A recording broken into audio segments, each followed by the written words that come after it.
Selamat malam dan selamat datang dalam webinar transformasi pendidikan di era new normal. Assalamualaikum warahmatullahi wabarakatuh. Shalom, Om Swastiastu, Namo Buddhaya, salam kebajikan. Salam sejahtera bagi kita semua. Saudara, apa kabar Anda hari ini? Saya berharap Anda semua dalam keadaan yang baik sehingga dapat menerima materi yang akan disampaikan. Izinkanlah saya, Maria San Francisca, akan memandu jalannya acara dari awal hingga akhir. Sebelumnya saya ucapkan selamat datang dan terima kasih kepada para bicara kita pada malam hari ini yang telah berkenan hadir dan diundang sebagai narasumber pada webinar di kali ini. Antara lain Bapak James Parulian Putra Nababan, kemudian yaitu Saudara William Aditya Sarana. Pembicara kita yang ketiga ialah Bapak Erwin Siahaan. Dan ada pula dari tim pengajar SD Kristen 1 Purwokerto, Ibu Elizabeth Tri Sumarni serta Mas Fahrul Firdausi. Terima kasih pula kepada rekan-rekan media, kemudian yang juga telah memprakarsai seminar online ini dari Dua Laki Channel, serta terima kasih juga kepada rekan-rekan webinar yang berbahagia. Mengawali acara pada malam hari ini, saya ingin mengajak Anda sekalian untuk menyanyikan lagu kebangsaan kita, lagu Indonesia Raya. Harap untuk tetap matikan mikrofon, karena lagu akan dipimpin oleh Saudari Febian Nabila. Waktu dan tempat saya persilakan.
Baik, dikarenakan ada kendala teknis dari yang bersangkutan, maka akan saya pimpin melalui host.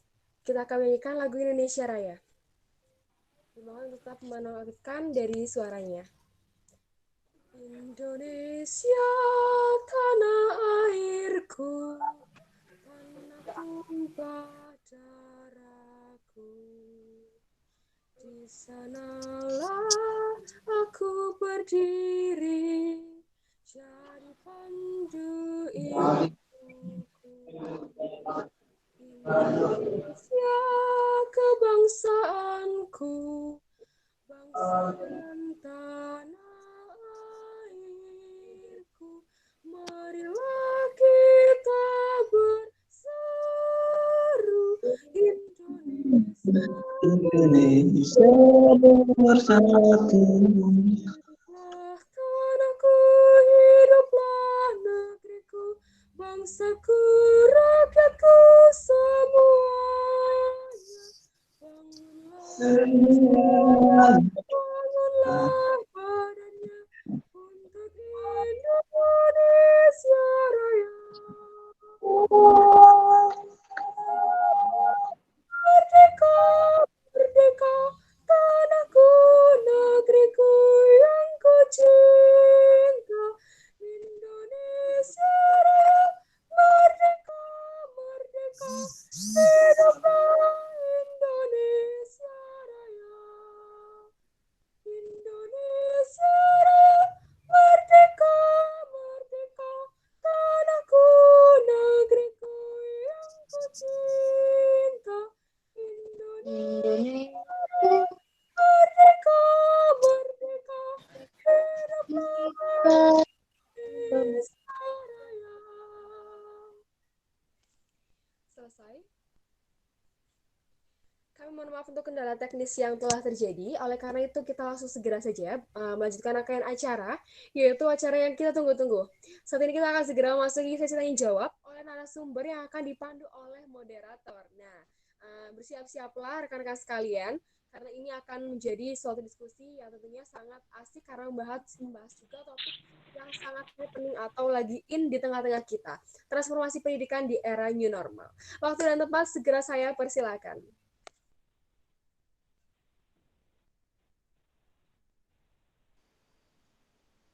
Ya, terima kasih kepada Maria yang sudah membuka kita di dalam acara seminar kita pada malam hari ini.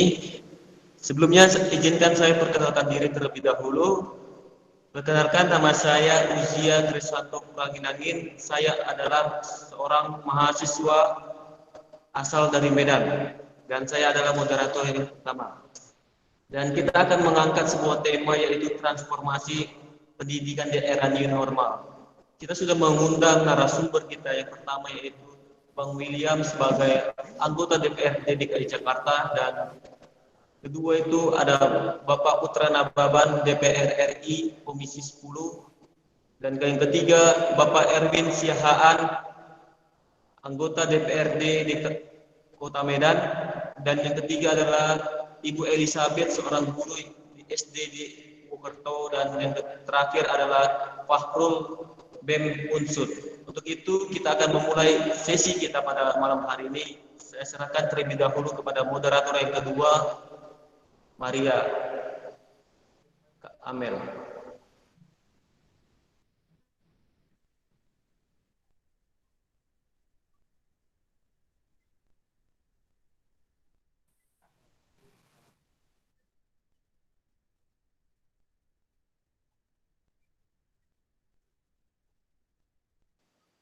Ya Kak Amel, langsung.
Oke, saya akan membuka sesi pertanyaan kepada Bang William mengenai transformasi pendidikan di era new normal.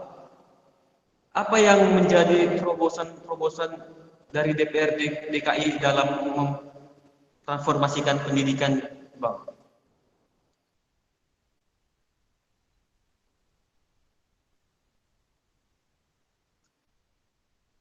Halo Bang William.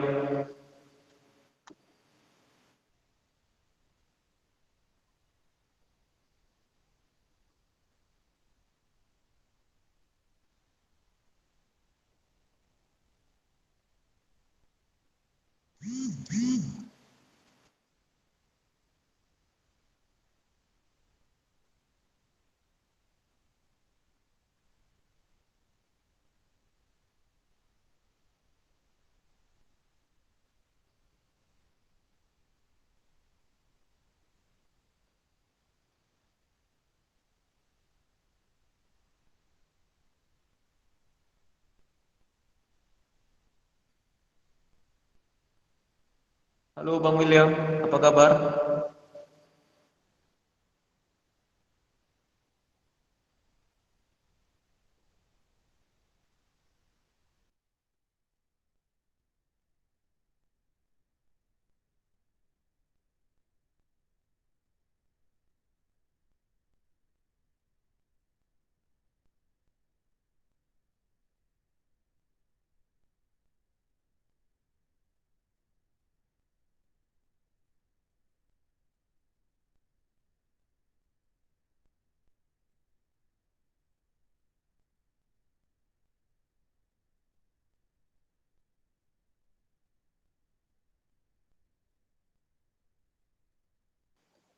Oke, berhubung Bang William mungkin belum masuk pada seminar kita malam hari ini, saya akan berganti kepada Bang Erwin Siahaan mengenai transformasi pendidikan di era new normal pada saat hari ini. Tentunya kita ketahui bahwa di seluruh daerah mengalami dampak di masa pandemi ini. Untuk Bang Erwin, apa yang sudah dilakukan DPRD Kota Medan dalam transformasi pendidikan di era new normal? Baik, terima kasih moderator. Pertama-tama izinkan saya mengucapkan menyapa para pemirsa semuanya, para peserta. Selamat malam dari Medan. Ketepatan saya ini melakukan kunjungan kerja ya, komisi ke daerah Simalungun. Jadi di sini saya singgahi di tempat keluarga saya sebelumnya. Daerahnya cukup dingin di Simalungun ini. Jadi dari Medan saya ucapkan selamat bergabung.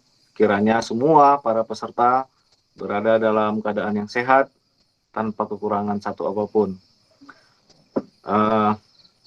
Sesuai dengan pertanyaan yang disampaikan moderator tadi, apa yang sudah dilakukan DPRD Kota Medan dalam transformasi pendidikan di era new normal? Ya, saya selaku anggota DPRD Kota Medan, sejauh ini dampak pandemi ini mengefek kepada semua segmen-segmen ya, dari mulai ekonomi, budaya, kebiasaan-kebiasaan, sampai pendidikan, sampai pekerjaan, semua kena dampak ini semuanya. Nah, khusus pendidikan, sejauh ini DPRD Kota Medan, dalam hal ini Komisi 2 yang membidangi bidang pendidikan, memastikan bahwasannya proses belajar mengajar daring itu tetap berjalan, memastikan melalui pihak eksekutif ya, dalam hal ini Dinas Pendidikan Kota Medan. Selain memastikan itu juga, kita ada produk hukum politik yang dikeluarkan oleh Wali Kota, yakni Perwal nomor 27 tahun 2020 tentang adaptasi kebiasaan baru. Nah, di situ di dalam Perwal ini diatur bagaimana sektor-sektor lainnya harusnya berjalan sebagaimana mestinya. Terkhusus di dunia pendidikan, jadi kita spesifikasinya belum sampai kepada transformasi pendidikan di era new normal, belum sampai ke pembahasan itu. Namun bagaimana kita mengantisipasi menyebarnya pandemi COVID ini melalui adaptasi kebiasaan baru. Nah, di bagian pendidikan belum adanya pertemuan tatap muka antara guru dan siswa, melainkan melalui pelajaran daring ya, online begitu, dan sifatnya satu arah. Memang dari satu sisi ya kekurangannya ada, tapi kelebihannya kita lihat bahwasannya kita terhindar daripada virus karena otomatis ketika melakukan tatap muka, walaupun adaptasi kebiasaan baru, menjaga jarak, terkadang anak didik kita yang masih sekolah, yang masih SD, bahkan yang SMP, bahkan yang SMA kemungkinan itu karena bisa mengabaikan ya, tak sengaja bisa mengabaikan meski pakai masker, otomatis ngumpul-ngumpul, kita tidak tahu kan orang tua siswanya bagaimana, histori perjalanannya, histori pekerjaannya, dengan siapa dia berinteraksi, dengan siapa dia melakukan kontak, kita nggak tahu. Nah, kepada anak-anak juga, nah di situ tantangannya, sehingga adaptasi kebiasaan baru di bidang pendidikan di Kota Medan masih dilakukan dengan cara daring. Nah, sesuai dengan tupoksi kita berdasarkan Undang-Undang Nomor 23 Tahun 2014 ya, sebagaimana lembaga DPRD tetap menjadi badan pengawas bagi eksekutif dalam hal ini Dinas Pendidikan untuk memastikan kebijakan-kebijakan nasional terkait pendidikan pasca pandemi ini. Salah satu contoh, beberapa minggu lalu saya baca di salah satu surat kabar bahwasanya sudah ada pendaftaran sekarang gratis kuota untuk para pelajar sebesar 35 gigabyte ya, 35 atau sekitar 50 untuk mahasiswa. Berbeda untuk orang mahasiswa ataupun guru-guru. Nah, untuk pelajar sendiri saya pastikan semua anak didik yang di sini nanti kita memastikan setiap anak didik itu mendapat yang namanya bantuan paket data tersebut. Itulah terobosan yang sudah dilakukan DPRD Kota Medan dalam transformasi pendidikan di new normal ini ya. Sekian, moderator. Ya, terima kasih banyak Bang Erwin. Selanjutnya buat Kak Amel. Iya, baik. Terima kasih. Nah, menyambung tadi apa yang disampaikan oleh Bang Erwin seputar transformasi dan juga inovasi yang sudah dilakukan oleh pemerintah Medan. Dalam hal ini konteksnya adalah memberikan bantuan berupa tunjangan untuk internet ya, tadi Bang Erwin ya, untuk internet. Nah, kemudian menyinggung soal kebijakan dan inovasi pemerintah saat ini. Nah, kita mendengar beberapa di surat kabar bahwa Indonesia kita memiliki LPTK ya, ada lembaga untuk pendidikan di LPTK. Nah, saat ini juga sedang ramai dibicarakan dan mungkin bersinggungan langsung dengan Bapak Putra Nababan selaku perwakilan DPR RI. Nah, menyikapi ini, apakah bagaimana sejauh ini Pak perkembangan dari pemaksimalan dari LPTK di Indonesia saat ini Pak? Dan apakah porsi ini kemudian dianggap cukup untuk membantu transisi dalam transformasi pendidikan di era new normal ini, Pak? Ya, baik. Terima kasih, moderator. Selamat malam, Bapak Ibu sekalian. Pada forum yang berbahagia ini, Amelia, terima kasih. Dan juga teman-teman yang sudah mengundang, dan juga para narasumber dari DPRD Kota Medan dan juga dari DPRD DKI, serta kalangan stakeholder pendidikan dari Sabang sampai Merauke yang bergabung dalam webinar yang sangat penting ini dan pastinya akan bermanfaat untuk dunia pendidikan kita.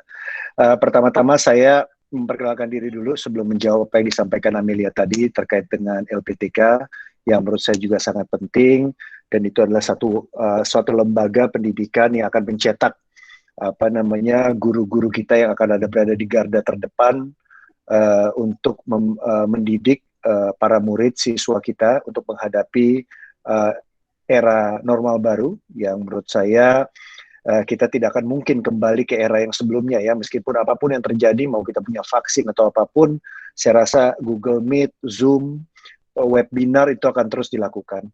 Pertama-tama saya perkenalkan, nama saya Putra Nababan, saya di Komisi 10 DPR RI dan juga Badan Legislasi dari fraksi PDI Perjuangan. Daerah pemilihannya DKI 1 yakni Jakarta Timur. Satu-satunya kota madya yang mempunyai satu dapil di Indonesia ya Jakarta Timur itu. Biasanya ada 2 kabupaten, kota madya dan lain sebagainya, ini cuma 1. Terkait dengan transformasi pendidikan, saya mau menyampaikan sedikit latar belakang saya. Memang yang menarik adalah saya bukan datang dari latar belakang pendidik. Saya bukan sarjana pendidikan, saya bukan dosen, saya bahkan bukan dari kalangan kampus gitu ya. Saya cuma punya sejarah, kakek dan nenek saya adalah salah satu guru pelopor yang ada di Tapanuli Utara.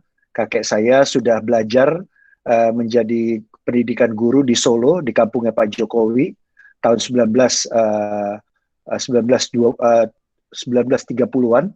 Nenek saya juga sudah belajar di Sumatera Barat sebagai guru, dan mereka ketika meninggal, nisannya pun tertulis guru di depannya nama mereka. Jadi hanya itu saja yang menjadi modal saya. Tapi di sisi lain, kenapa saya bergabung dengan Komisi Pendidikan? Karena saya 25 tahun pada posisi bukan di supply side, tapi di demand side. Saya adalah orang yang merekrut mahasiswa-mahasiswa untuk menjadi wartawan baru, karyawan baru. Jadi saya adalah orang yang secara aktif memberikan masukan kepada dosen, kepada rektor, kepada dekan, bagaimana cara menyiapkan mahasiswa supaya mereka bisa siap di dunia profesional. Ya. Jadi kalau di Komisi 10 banyak profesor, ya, banyak mantan dosen dan lain sebagainya, saya adalah profesional. Jadi kalau Pak Nadiem itu mirip-mirip sama saya, dia adanya di demand side. Dia yang merekrut karyawan, dia yang menggaji orang, dia yang seperti saya juga, kita yang memberikan penilaian terhadap orang. Itu yang menjadi komplain saya, keluhan saya berkali-kali kepada kalangan kampus, kepada dosen. Setiap kali kita merekrut orang, kita masih harus melatih mereka. Ya, kita mengharapkan di perusahaan kalau sudah direkrut, itu nggak usah dilatih lagi. Karena kalau dilatih lagi ngabisin waktu. Udah dilatih, digaji pula gitu loh. Lalu ngapain aja di kampus? Ya, seharusnya di kampus itu sudah selesai, sudah press klar. Karena Bapak Ibu sekalian, kalangan pendidikan, yang namanya IPK itu hanya sampai di pintunya HR, Human Resource. IPK-nya 3,5, 3,75, bahkan IPK sempurna 4, itu cuma sampai di Human Resource. Ketika mereka diterima, kita tidak akan tanya IPK-nya. Masa mau siaran di RCTI sama Metro TV tanya IPK-nya? Apa hubungannya? Ya kan? Nggak ada hubungannya.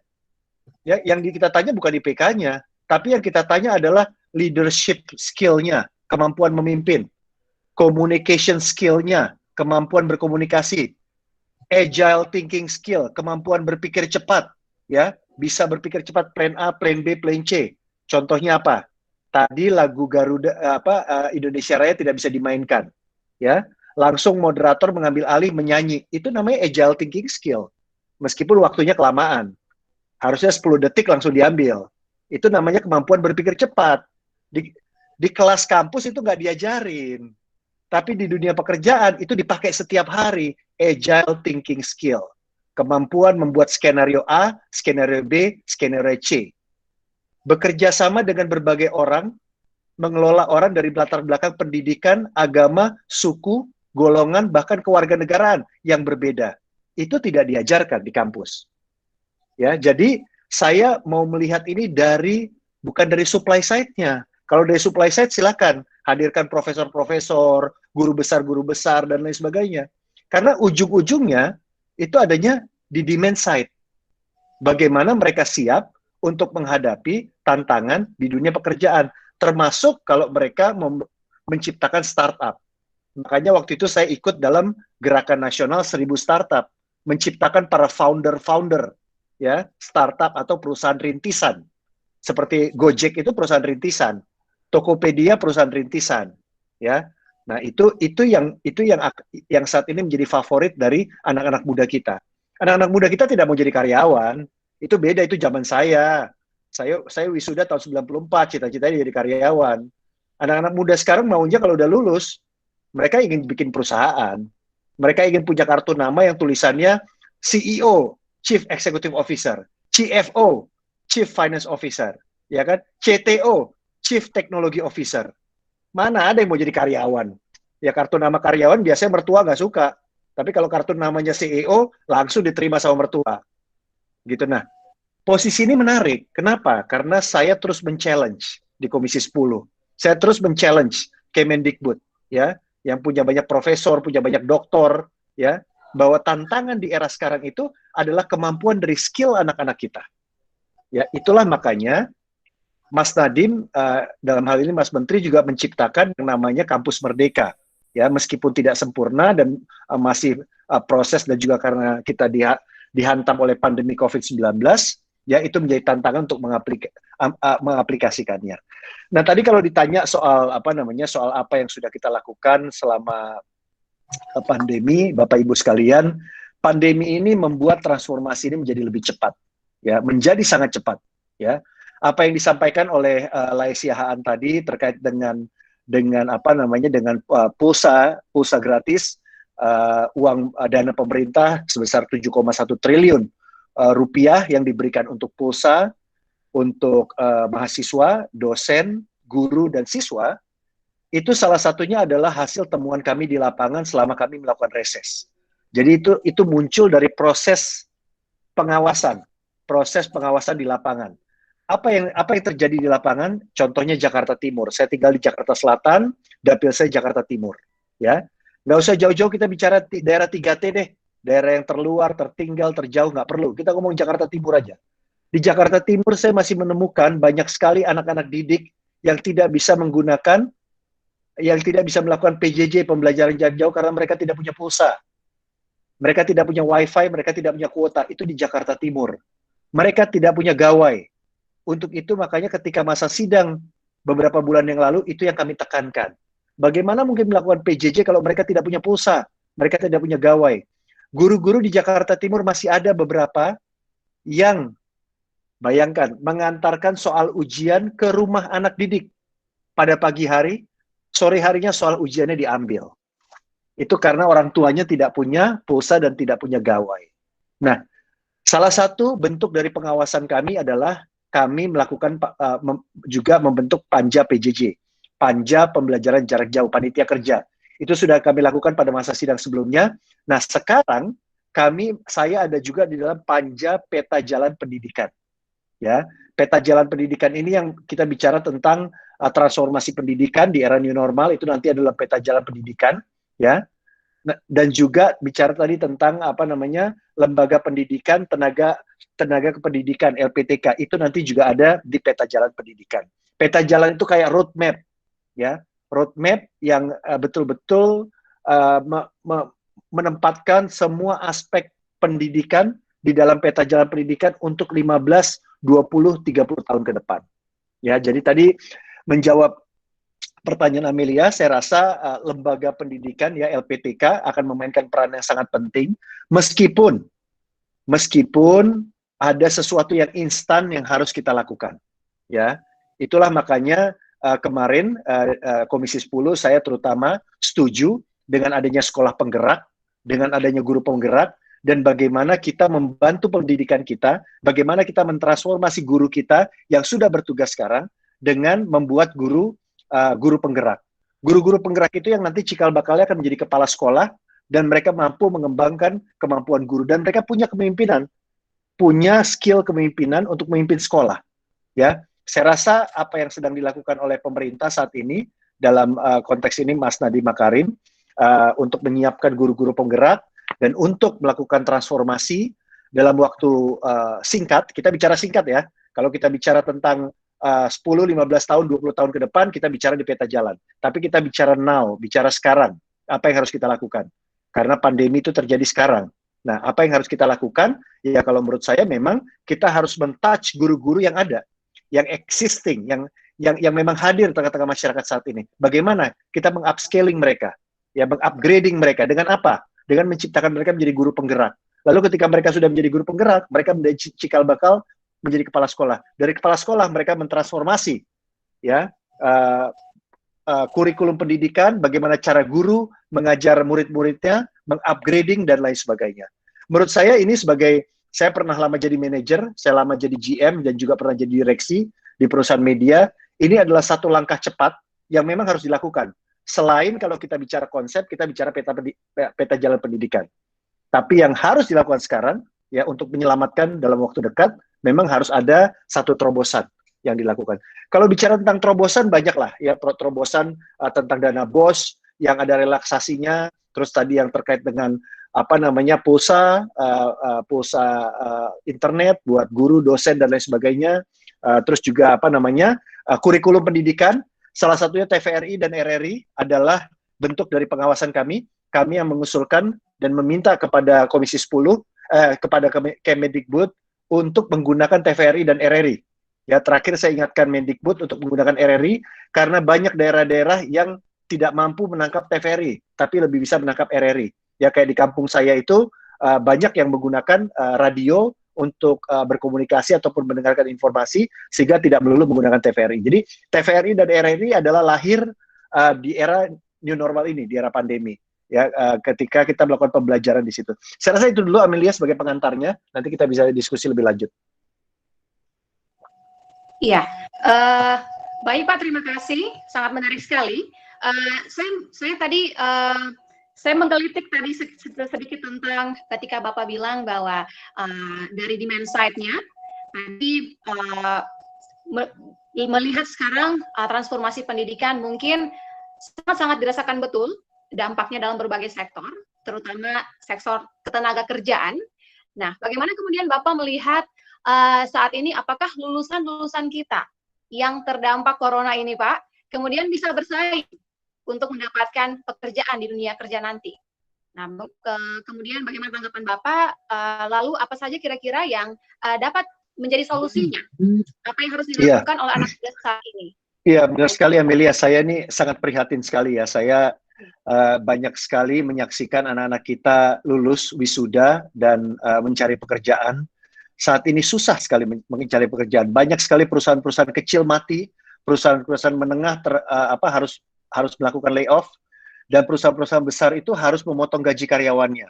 Ya, bahkan untuk karyawan kontrak itu banyak yang di layoff, yang diberhentikan. Ya, terus bagaimana dengan anak-anak kita saat ini gitu ya?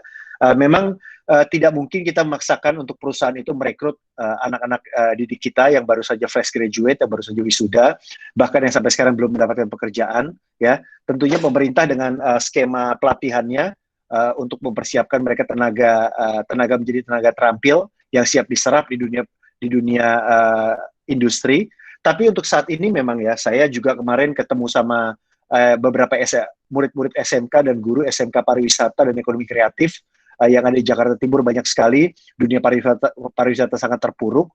Tapi saya menyampaikan kepada mereka bahwa memang dari pandemi COVID-19 ini, saya melihat yang paling adaptif, ya ini saya catat, yang paling adaptif terhadap pandemi COVID-19 itu adalah generasi muda.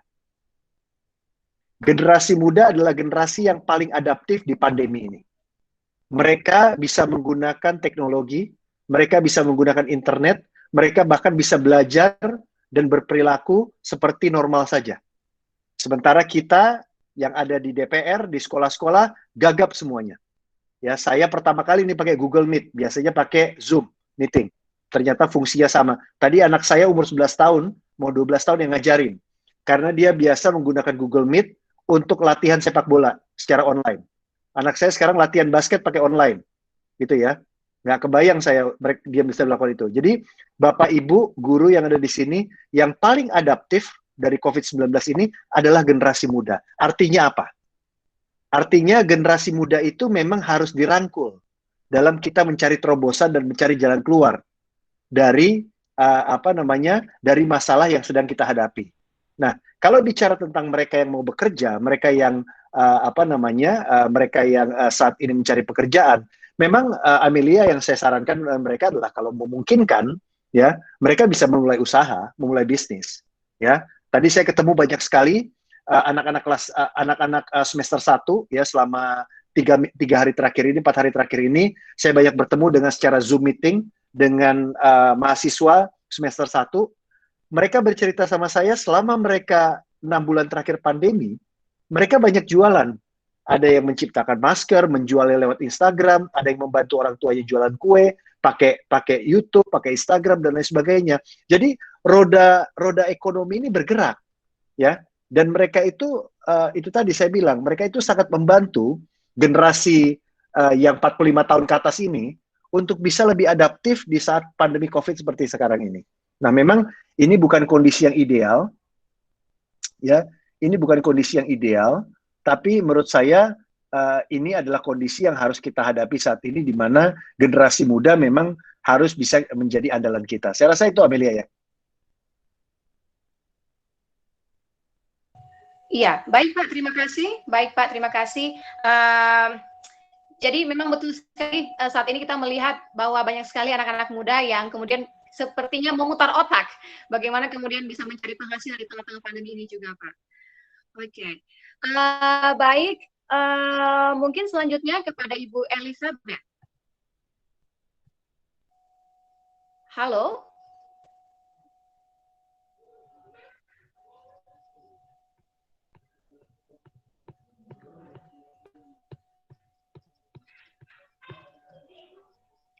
Halo, Ibu.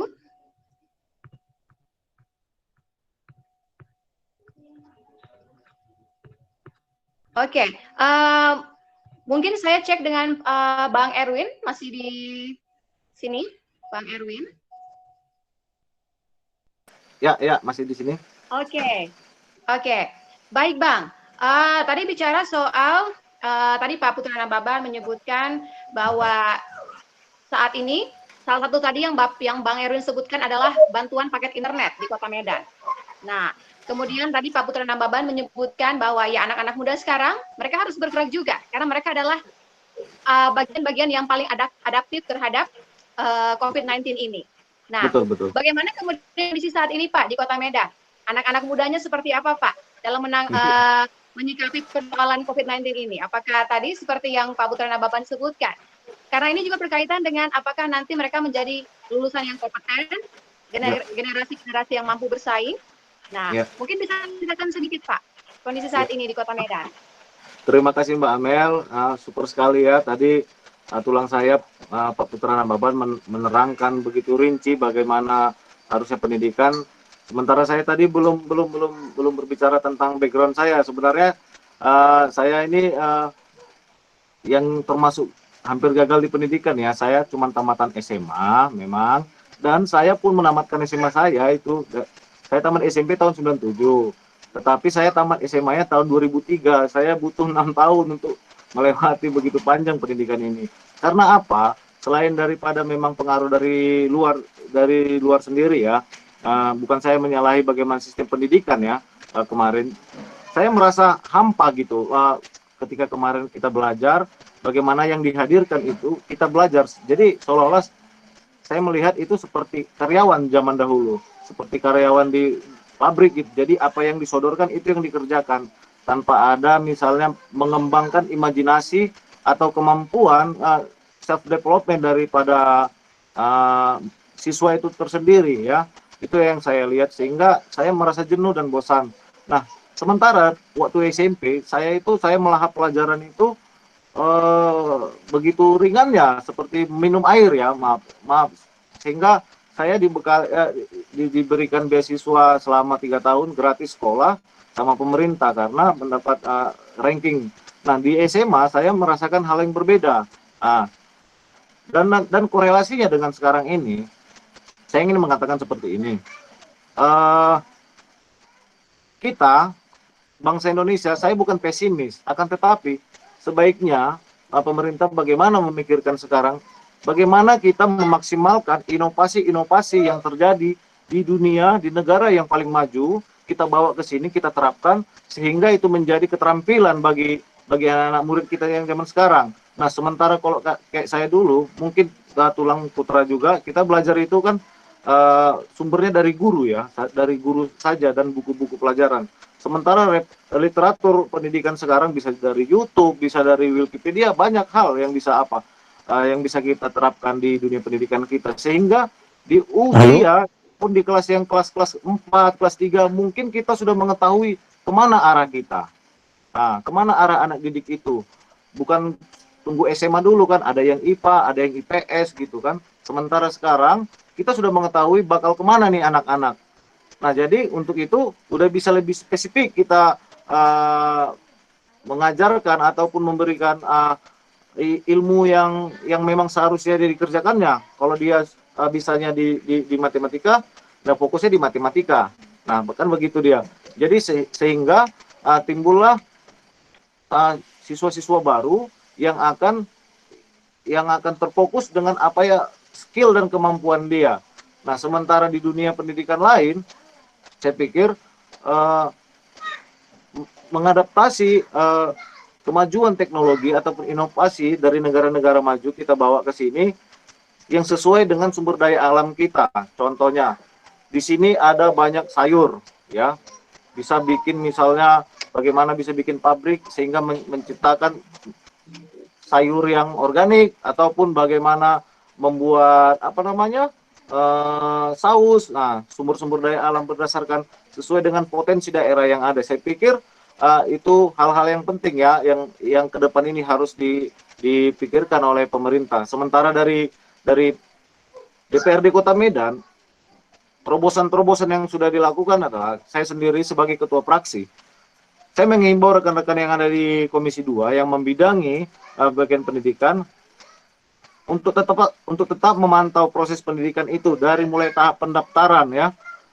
Nah, di tahap pendaftaran ini, di situ kita melihat ada temuan ya, maaf kata, saya bongkar aja di sini langsung.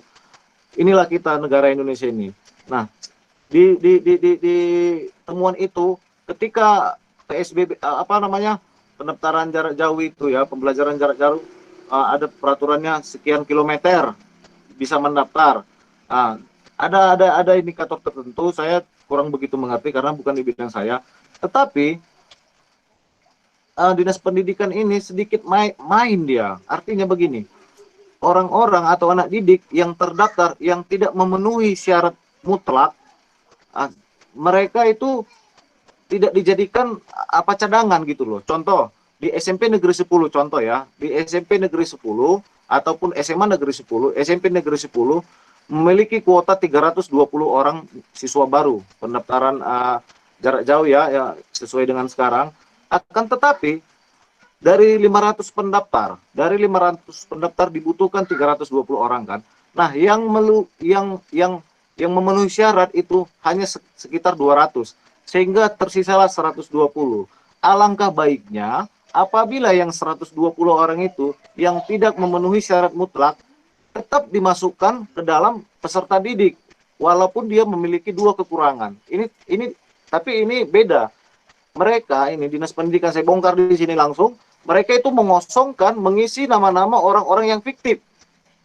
Dan mereka yang 120 orang yang kosong ini, mereka ini tidak tahulah saya, oknum lah saya bilang ya, UPT, unit pelaksana tugas sekolah-sekolah ini, mereka memberitahukan kepada orang-orang yang ingin masuk peserta didik di SMP itu dengan membayar sekian gitu loh. Ini temuan juga Pak Putra di lapangan, sehingga setiap saat peserta didik itu yang fiktif itu tiap saat berubah namanya, karena mereka ya yang mau sekolah di sini, ayo sini daftar, sekian uangnya.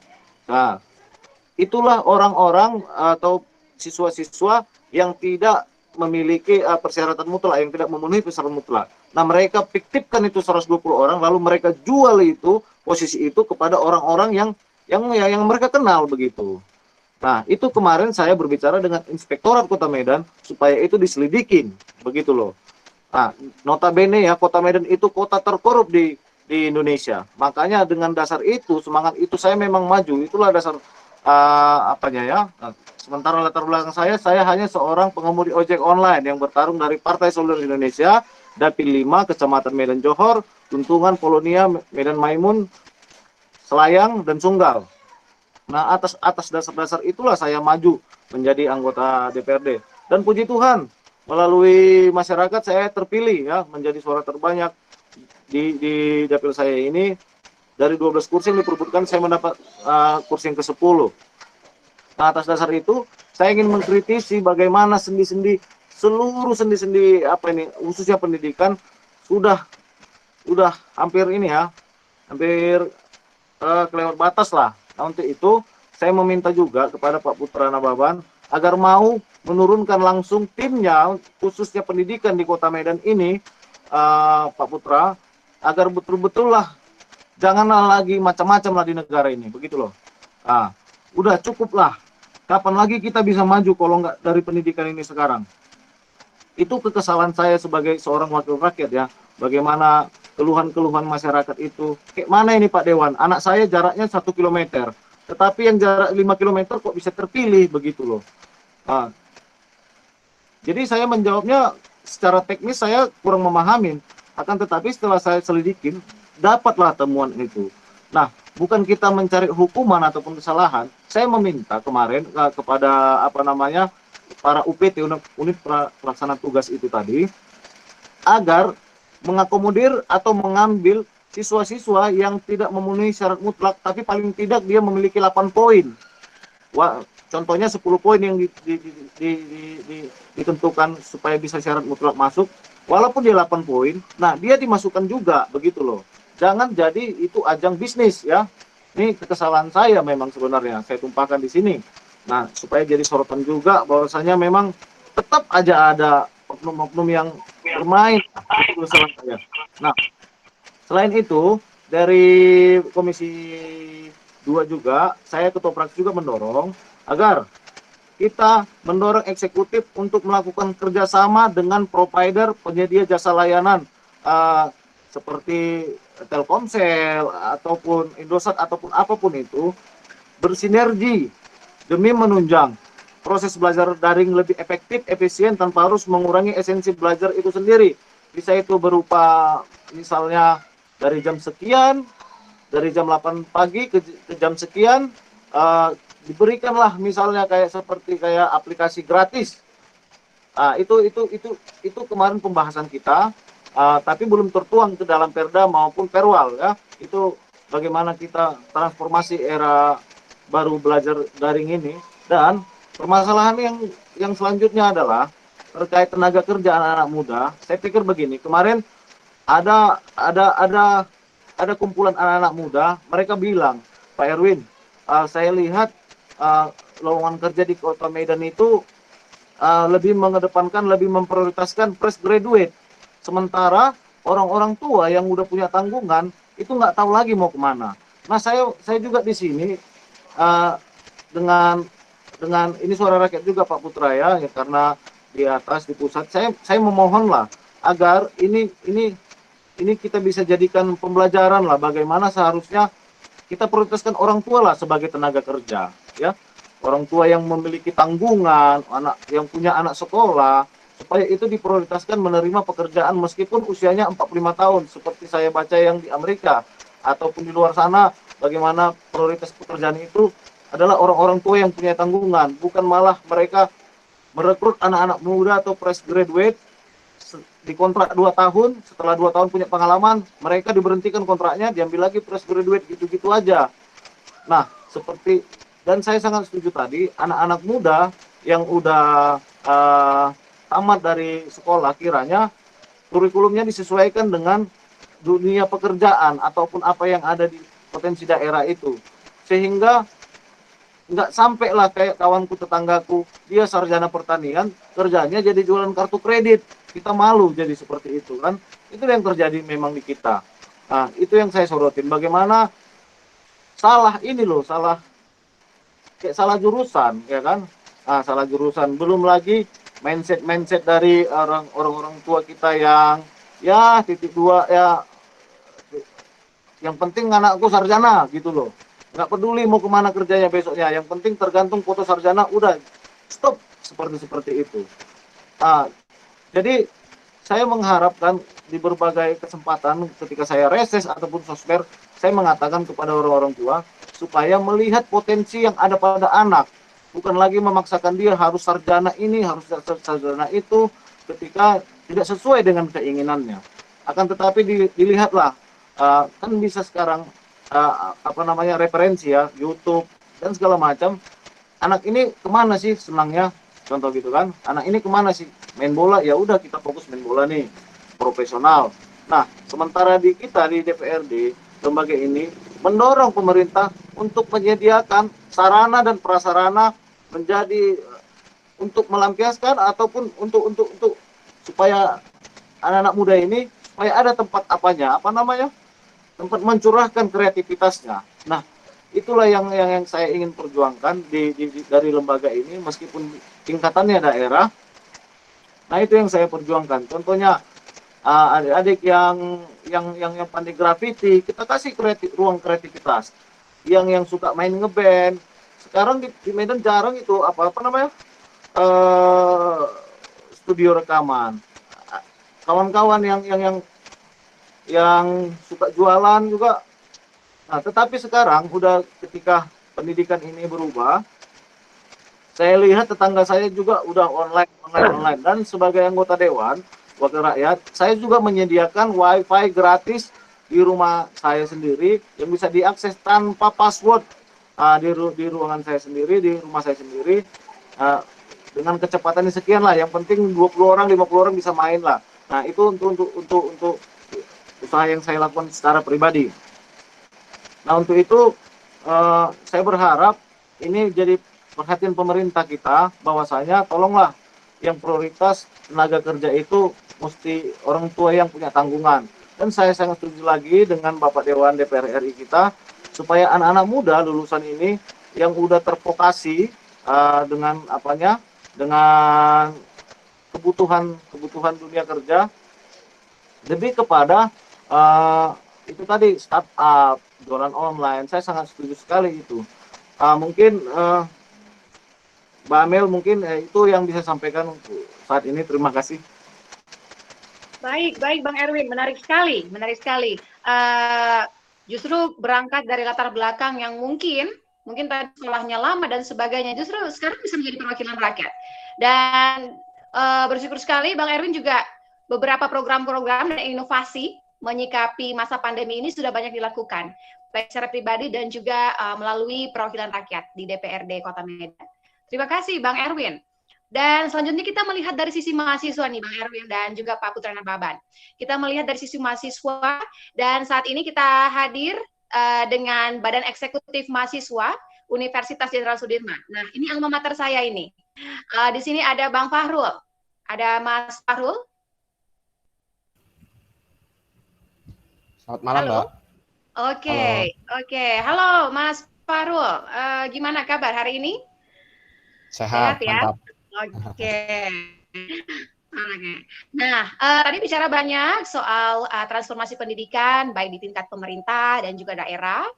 Nah, saat ini kita mau tahu lebih lanjut, bagaimana dari sisi mahasiswa saat ini, Mas Fahrul, di Unsud mungkin ya, yang paling terdekat. Bagaimana, apakah Badan Eksekutif Mahasiswa kemudian juga mengambil peran nih untuk membantu menyikapi persoalan pandemi ini? Maksudnya dalam artian apakah ada ruang-ruang diskusi yang kemudian membantu mahasiswa untuk tetap produktif di rumah aja. Nah, mungkin bisa dijelaskan dari Mas Fahrul, silakan. Oke, baik. Terima kasih Mbak Moderator. Sebelumnya selamat malam kepada hadirin sekalian. Salam sejahtera bagi kita semua. Izin memperkenalkan diri terlebih dahulu. Nama saya Fahrul Firdausi, mahasiswa Ilmu Politik Universitas Jenderal Sudirman. Kebetulan sekarang sedang mengemban amanah sebagai Menteri Koordinator Politik Pergerakan Badan Eksekutif Mahasiswa Universitas Jenderal Sudirman. Berbicara mengenai pendidikan atau terkhusus mengenai topik diskusi atau seminar kita pada malam hari ini, kebetulan kami BEM Unsud sendiri di kancah nasional khususnya itu mengambil porsi isu pendidikan, atau lebih spesifiknya adalah isu pendidikan tinggi. Nah, ada beberapa isu yang cukup kami soroti, yang salah satunya mungkin terjadi ataupun bisa kita rasakan di masa pandemi COVID seperti ini. Nah, berkenaan tadi apa yang ditanyakan oleh Mbak Moderator, sebenarnya kami sebagai Badan Eksekutif Mahasiswa Universitas Jenderal Sudirman sudah mengupayakan berbagai hal, baik dalam skala nasional maupun dalam skala kampus kami sendiri. Dalam skala kampus kami sendiri, kami sudah menyampaikan berbagai aspirasi kepada pihak pimpinan universitas, kemudian juga mewadahi para mahasiswa Universitas Jenderal Sudirman untuk bisa menyampaikan aspirasi-aspirasinya kepada pihak pimpinan universitas, kemudian juga bagaimana kami bisa terus mendinamisasi kehidupan kegiatan kemahasiswaan supaya bisa tetap produktif di masa pandemi. Sebenarnya ketika berbicara dari perspektif mahasiswa atau problem yang dialami mahasiswa di masa pandemi seperti ini, yang paling menjadi sorotan yaitu adalah mengenai biaya kuliah atau di kampus-kampus kita sering sebut namanya uang kuliah tunggal.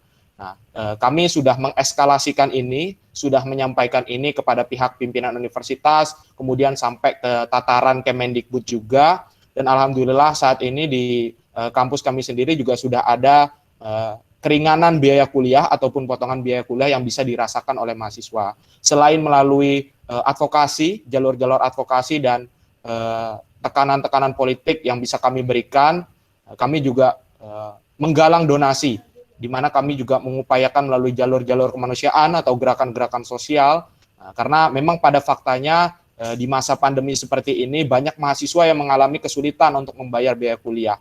Jangankan untuk membayar biaya kuliah, untuk melaksanakan perkuliahan daring, memenuhi kebutuhan kuota internetnya saja itu sulit. Nah, di mana ya kami temukan ada mahasiswa yang orang tuanya harus di PHK, kemudian juga orang tuanya sedang dalam keadaan sakit, dan lain sebagainya, sehingga itu membuat mereka kesulitan dalam memenuhi biaya kuliah yang tiap semester harus mereka bayarkan. Nah, kemudian berkenaan dengan ruang-ruang diskusi, kebetulan kami juga membahas berbagai topik yang cukup hangat, dan itu mudah-mudahan menjadi pendidikan politik bagi teman-teman mahasiswa, bukan hanya mahasiswa Unsur, tapi juga mahasiswa seluruh Indonesia. Dan pada intinya kami dari kalangan mahasiswa tentunya ingin terlibat dalam transformasi pendidikan di masa new normal ini. Entah melalui aspirasi-aspirasi yang kami sampaikan, ataupun melalui langkah-langkah sosial, langkah-langkah advokasi yang bisa kami lakukan. Karena mau bagaimanapun kami sendiri juga yang merasakan sebagai kalangan mahasiswa bagaimana dampak pandemi ini cukup memberikan kesulitan kepada mahasiswa untuk bisa melaksanakan perkuliahan ya, kalau dikontekstualisasikan di perguruan tinggi sebagaimana mestinya. Dan kami percaya juga bahwa apa yang kami aspirasikan, apa yang kami sampaikan kepada pihak eksekutif ataupun pihak pimpinan kampus kami, itu adalah upaya perbaikan yang kami inginkan. Bukan berarti semata-mata untuk memperkeruh keadaan situasi COVID ini, gitu. Tapi bagaimana kami bisa memberikan saran-saran, masukan-masukan yang itu bisa menjadi referensi untuk mengambil kebijakan yang tepat bagi semua. Itu, Mbak. Terima kasih. Baik, Mas Farul. Berarti boleh disimpulkan bahwa dari sisi mahasiswa pun sedang bergerak ya, Mas Farul ya, melalui kegiatan-kegiatan sosial dan juga ruang-ruang diskusi bagi mahasiswa untuk tetap produktif di rumah aja.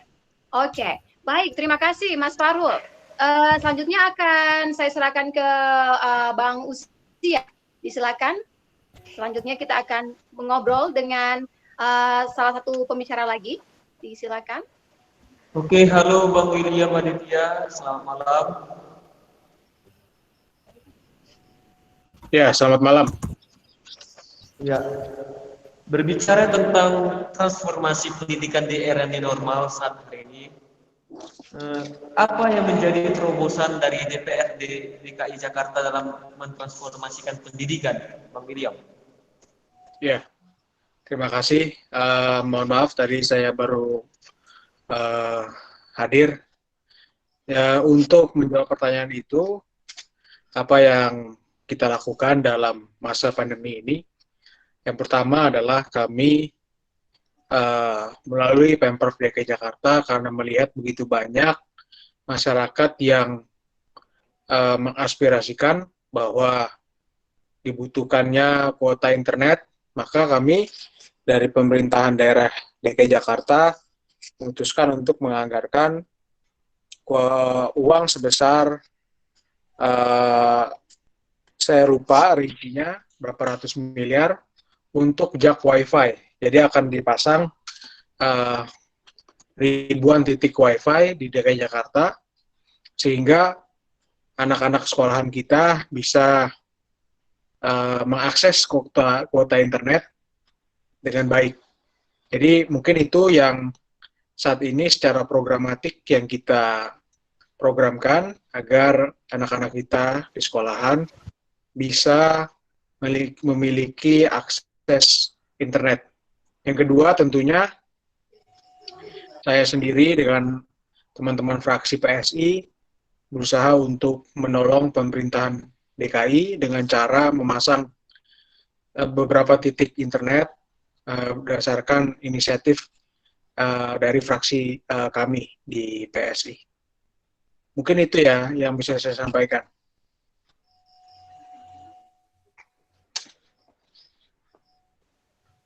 Baik, terima kasih banyak Bang Erwin atas jawabannya. Dan apa yang sudah dilakukan atau dikerjakan DPRD DKI saat ini dalam transformasi pendidikan di era new normal ini, Bang? Boleh berbagi Ya, Bang? yang dilakukan oleh Pemprov DKI Jakarta, yang saya katakan tadi, bahwa kita sekarang sedang menyediakan titik-titik internet di tempat-tempat umum seperti di Air Petra, di tempat-tempat lainnya, agar anak-anak kita sekolah ini bisa memiliki akses internet. Karena berdasarkan aspirasi reses yang kita lakukan di DPRD DKI Jakarta, hampir seluruh anggota Dewan itu mendapatkan aspirasi yang sama, yaitu aspirasi ibu-ibu yang meminta kuota internet. Karena sekarang diwajibkan bagi anak-anak sekolah dan tentunya orang tua untuk menyediakan kuota internet karena proses pembelajaran kita sekarang melalui online. Jadi mau bagaimanapun sekarang kuota internet harus diperlukan bagi anak-anak sekolah kita. Dan satu saran saya kepada pemerintah pusat dan tentunya kepada kita juga di pemerintah daerah, karena kita juga punya akses ke TV-TV lokal, agar menyiarkan konten-konten pendidikan. Misalnya kuota sebesar 30% dari TV-TV kita diisi oleh konten pendidikan. Karena logikanya sekarang banyak masyarakat yang tidak bisa mengakses internet, tapi kan pasti punya TV di rumah. Jadi akses ke televisi itu jauh lebih memungkinkan bagi masyarakat kita, khususnya masyarakat menengah ke bawah dan di luar daerah yang jauh. Jadi mungkin saran kepada pemerintah pusat adalah untuk menyiarkan konten-konten pendidikan di televisi kita, baik televisi publik seperti TVRI dan televisi swasta. Seperti itu. Ya, terima kasih Bang Erwin. Dan selanjutnya saya serahkan kemunduran yang kedua, Kak Amalia.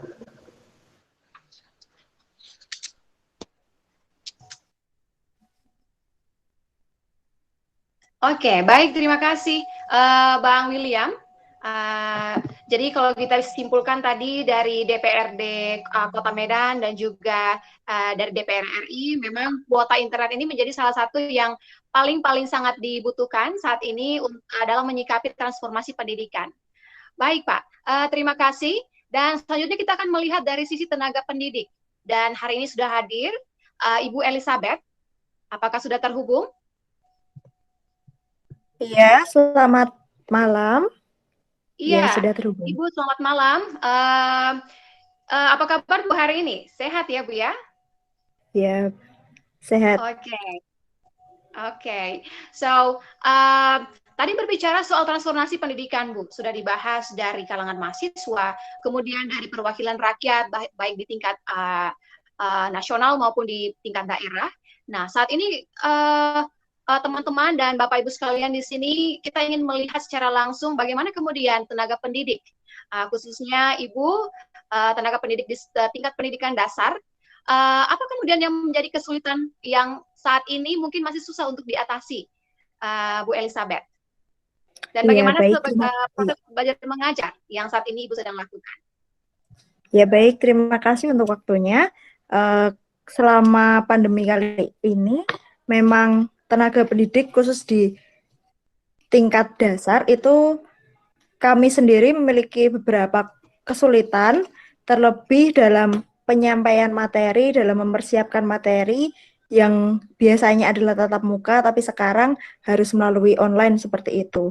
Jadi penyampaian materi yang biasanya tatap muka bisa menggunakan PowerPoint dan disampaikan langsung di depan anak-anak, sekarang harus menggunakan video, menggunakan rangkuman berupa PDF dan sebagainya seperti itu. Kemudian agar bisa tersampaikan ke murid-murid, kita juga kesulitan karena beberapa murid juga tidak memiliki gadget sendiri atau laptop seperti itu. Jadi kita waktunya juga bingung karena mereka menggunakan fasilitas seperti gadget, handphone, laptop itu masih dengan orang tua mereka seperti itu. Kemudian untuk mempersiapkan materi yang berupa video, kita awal-awal kita kesulitan karena kita tidak tahu harus menyampaikannya dengan gimana, videonya itu direkam dengan seperti apa, kemudian diedit dengan apa begitu. Tapi sekarang kita kemarin sudah mengikuti pelatihan menggunakan program atau aplikasi yang bisa edit video. Jadi itu pelatihan seperti itu membantu tenaga pendidik untuk mempersiapkan materi-materinya. Kemudian kesulitan yang paling utama adalah tentang penilaian. Biasanya tenaga pendidik itu bisa menilai sikap, keterampilan, dan pengetahuan dari seorang murid dan beberapa murid itu bisa secara langsung. Nah, kita sekarang penilaiannya hanya berupa pengetahuan dan itu pun bentuk soalnya bisa dari Google Form ataupun kuis-kuis atau soal-soal yang ada di buku pendamping siswa seperti itu. Nah, tapi kita belum tentu atau belum pasti apakah itu adalah hasil dari pemahaman murid sendiri atau dibantu oleh orang tua dalam pengerjaannya ataupun mereka mencari jawabannya itu dari Google atau internet seperti itu. Nah, untuk sikapnya apalagi kita kesulitan dalam hal itu. Untuk mengetahui apakah sikap siswa, sikap anak di rumah itu sudah baik atau malah bagaimana itu kami belum bisa karena kita benar-benar online dan belum bisa mengunjungi anak-anak seperti itu. Baik Bu, baik. Tadi menyinggung bahwa banyak sekali kesulitan yang kemudian dihadapi Bu ya sebagai tenaga pendidik di tingkat dasar. Nah, bagaimana kemudian pihak sekolah Bu saat ini dalam menjaga keefektifan belajar ini sehingga kualitas belajarnya pun tetap seperti tatap muka di kelas, Bu, seperti itu. Apakah ada solusi-solusi atau upaya yang dilakukan? Ya, selama ini yang ada di sekolah dasar yang saya bekerja itu kita hanya menggunakan seperti penyampaian materi dengan menggunakan grup WhatsApp, kemudian berupa penyampaian materi di YouTube, kemudian PDF, Google Drive, Google Classroom, dan untuk Google Meet sama Zoom kita belum karena kondisi siswa yang orang tuanya ada yang bekerja, jadi untuk tatap muka yang benar-benar tatap muka bertemu itu belum ada karena memang kondisi fasilitas gadget ataupun laptopnya itu setiap siswa tidak sama dan tidak semua itu punya seperti itu. Jadi kita fokusnya lebih ke grup WhatsApp dan setiap hari ada materi yang disampaikan dan tugas-tugas. Oke, baik Bu.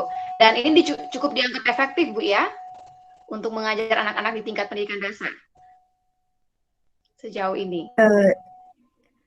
Sejauh ini efektif, hanya saja kesulitannya itu tadi di tahap penilaian.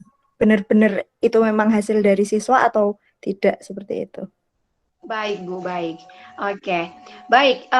Terima kasih kepada seluruh pembicara yang sudah sharing dan juga berdiskusi bersama-sama dengan kita di sini.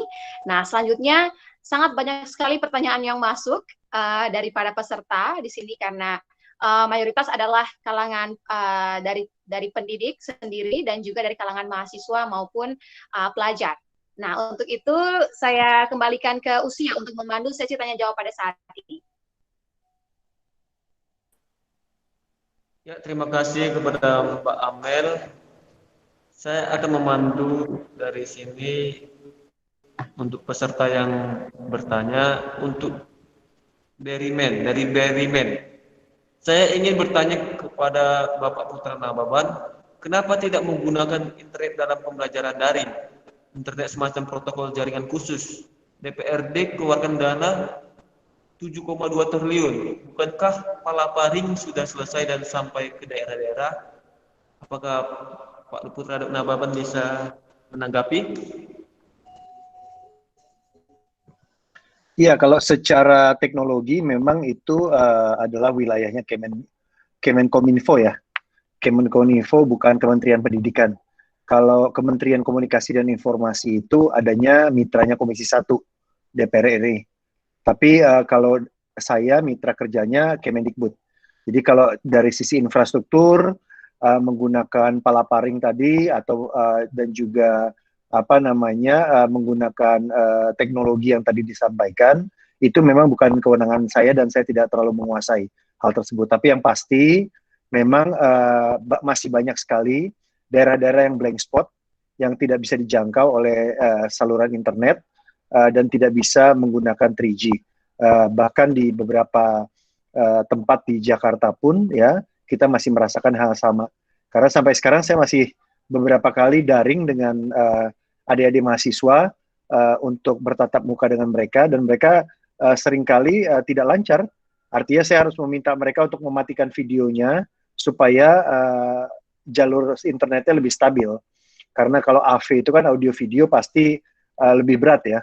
Dan yang kedua tadi yang disampaikan terkait dengan pembelajaran menggunakan televisi, memang di seluruh Indonesia saat ini seperti yang saya sampaikan tadi, Komisi 10 beberapa bulan yang lalu sudah mendesak dan menginisiasi agar proses belajar mengajar menggunakan TV dan radio, dan itu sudah dilaksanakan di TVRI dari jam 8.30 sampai jam 11.30 setiap harinya. Saya rasa itu yang bisa saya sampaikan. Oke, terima kasih banyak buat Pak Putra Nababan sudah menanggapi pertanyaan dari peserta. Dan selanjutnya kami kembali ke Bang Erwin Siahaan. Halo Bang Erwin. Oke. Halo, ya. Ya, tentunya ada kendala-kendala yang dihadapi di lapangan ya Bang. Jadi penanganan seperti apa yang harus dilakukan DPRD di Kota Medan dalam menghadapi kendala yang ada di lapangan dalam transformasi pendidikan dalam era new normal? Ya, baik. Penanganan seperti apa yang harus dilakukan DPRD Kota Medan dalam menghadapi kendala yang ada di lapangan dalam transformasi pendidikan dalam era new normal? Saya berpikir tadi, saya pikir-pikir kemungkinan besar pansus bisa menjadi solusi yang baik lah. Kenapa ini penting? Karena banyak sekali hal-hal yang harus diatur dan disepakati bersama untuk mengatasi kendala-kendala antara lain sumber daya manusia. Artinya kemampuan para guru-guru untuk mentransfer atau menyampaikan konten-konten pembelajaran melalui aplikasi.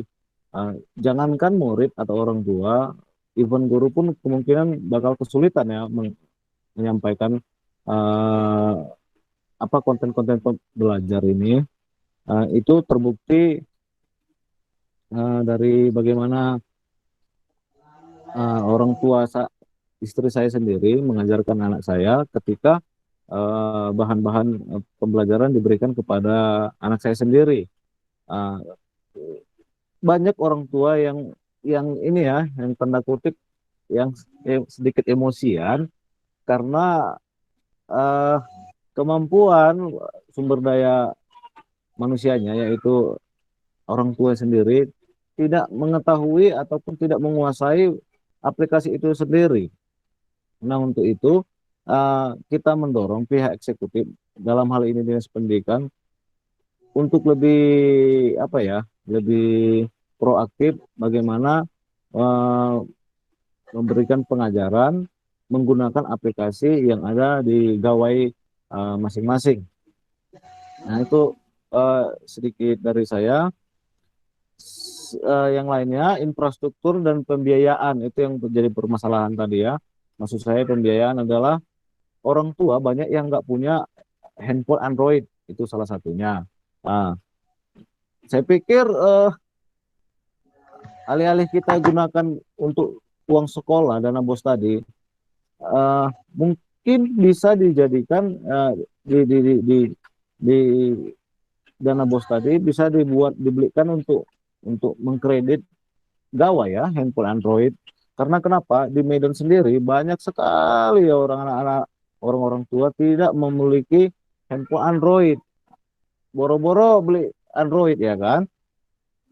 Beli beras aja susah gitu loh. Makan aja syukur gitu loh. Jadi bagaimana anak-anak belajar ketika mereka tidak punya Android, jangankan pulsa ya, Android aja nggak punya gitu. Nah, ini permasalahan kita kemarin. Di samping beda memang ya dari Bro William tadi, banyak sekali di sana katanya masalah paket data ya.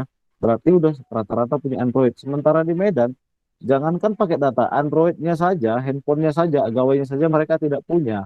Nah, dan kita di Medan ini masih berkutat dengan masalah yang sama, yang dari dulu, yang masalah klasik, yaitu drainase, infrastruktur, yang mana jalanan kota Medan itu masih banyak yang hancur lebur, drainase banjir yang nggak teratasin. Nah, ketimbang memikirkan ini gitu loh. Nah, lebih banyak ketika kita melakukan reses, lebih banyak ya itu tadi masalah klasik tadi, yaitu infrastruktur dan drainase yang acap kali menyebabkan banjir ya. Dan sementara yang ini pendidikan ini jadi nggak begitu dominan ya, nggak begitu dominan di pembahasannya. Akan tetapi bukan tidak penting juga. Nah, untuk itu kita berpikir bagaimana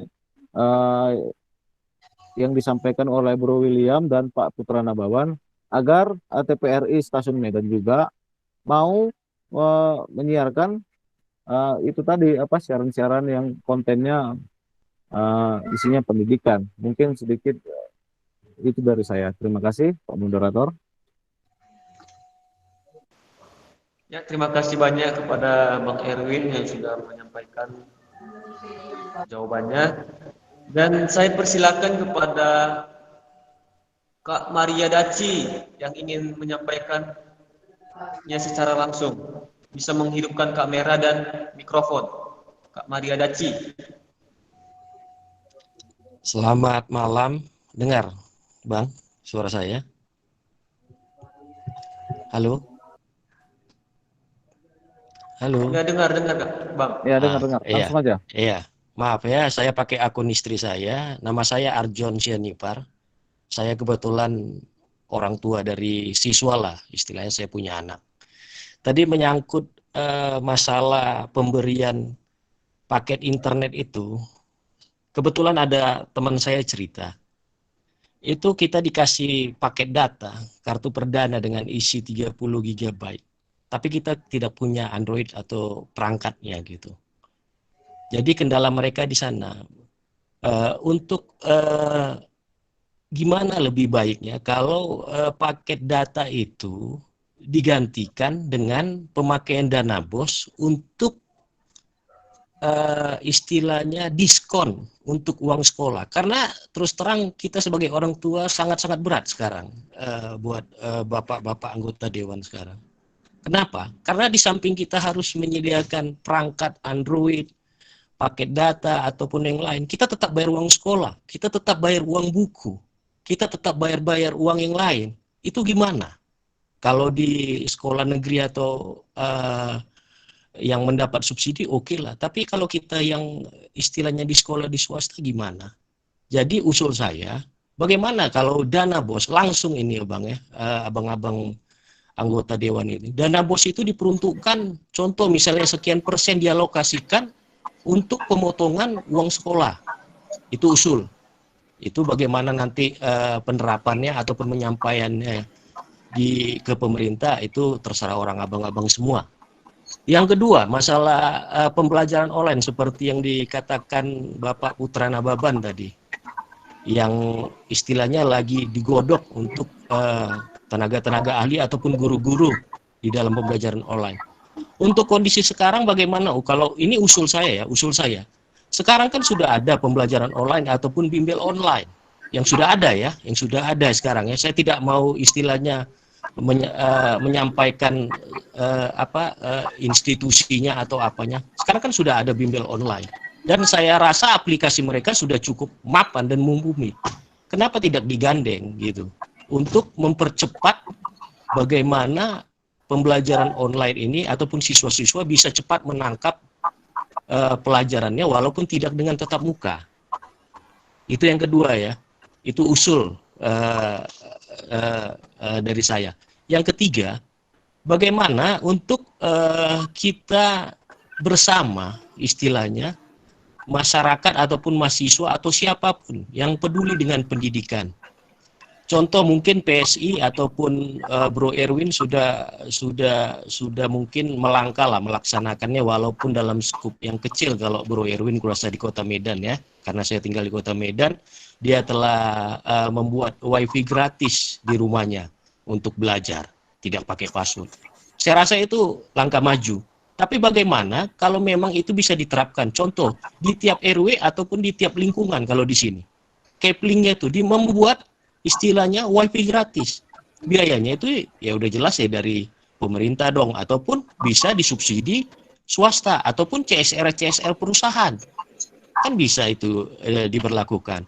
Tapi itu sekedar usul buat bapak-bapak anggota dewan yang terhormat yang mungkin yang bisa istilahnya menyampaikan aspirasi kita ke pemerintah. Terus yang selanjutnya, banyak sekarang bapak-bapak anggota dewan itu anggaran-anggaran pendidikan itu tidak transparan. Kenapa saya bilang tidak transparan? Contoh, ini yang saya alami sendiri ya. Kebetulan anak kita itu mengikuti Olimpiade Sains tingkat nasional. Mulai dari dia mengikuti seleksi mulai dari tingkat kota madya, kabupaten, dan puji Tuhan ya dia lolos untuk tingkat nasional dan mendapat ranking 1 kemarin untuk hasilnya.